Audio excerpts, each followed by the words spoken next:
어릴 적 나의 꿈은 장사꾼이었다. 대부분의 또래 아이들은 대통령이나 과학자, 장군이었지만 나는 장사하는 것에 대해 동경했다. 그래서 선생님이 장래 희망을 적으라고 했을 때 장사꾼이라 적었다가 장난치지 말라며 맞기도 했다. 장사꾼이 되겠다는 생각은 할머니에게서 들은 무용담의 영향도 있었다. 아버지와 고모부가 만주로 장사하고 다녔고 배에 상품을 가득 싣고 두만강을 건너갔는데 강기슭에 도착하니 마적단들이 총을 들이대서 그냥 다 놓고 도망갈 수밖에 없었다는 얘기를 들을 땐 주먹을 불끈 쥐기도 했다.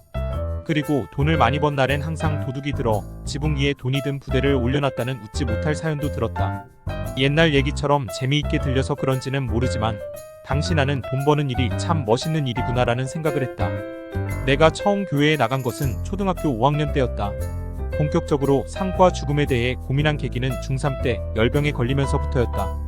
지금도 생각나는 것은 내가 다니던 중학교 동산의 무덤에 묻힌 자들에게 대화를 시도했던 기억이다. 무덤 잔디에 누워서 손을 양쪽으로 뻗고 하늘을 보면서 이렇게 말했다.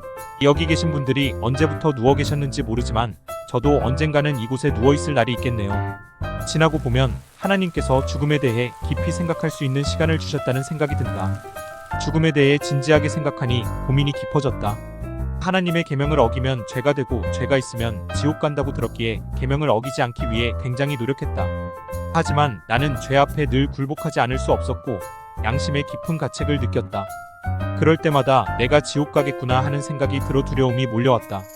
그리고 그 두려움 때문에 교회에 가서 거의 날마다 회개 기도를 드려야 했다. 하지만 그렇게 해도 마음에 평안함이 없었다. 그러다가 어느 날 전도 집회에서 예수 그리스도의 복음이 무엇인지를 듣게 되었고 예수 그리스도 십자가의 은혜로 내가 하나님 앞에 조건 없이 받아들여지는 존재가 되며 하나님 앞에서 의롭게 여김을 받게 된다는 것이 온전히 믿어지게 됐다. 그리고 더 이상 지옥에 가는 두려움 때문에 회개하는 것이 아니라 주님을 닮고 싶은 거룩한 열망을 품고 회개하게 되었다. 문제는 돈을 버는 것과 복음 전하는 일을 병행하는 것이었다. 고민은 무역학도였던 대학 1학년 때 신앙 수련회에서 풀렸다. 모든 사람이 다 복음을 전해야만 하는 것은 아니다.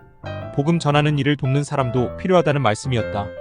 교회는 예수님의 몸이고 각 지체가 각각 달란트를 가지고 있는데 그 달란트 기능들이 연합해 선을 이루는 하나님의 일을 하는 것도 중요하다는 얘기였다. 그 순간 마음이 편안해졌다. 왜냐하면 돈 버는 일에 미련이 남아있었는데 일하는 것과 복음을 전하는 것은 상반된 일이 아니라 함께해도 된다는 것을 알게 됐기 때문이다. 대학 1학년 이후 평생의 삶은 내가 돈 버는 일을 통해 복음을 전하고 또 복음을 전하는 사람들을 돕겠다는 가치관 하나로 지금까지 밤낮 없이 일하고 있다.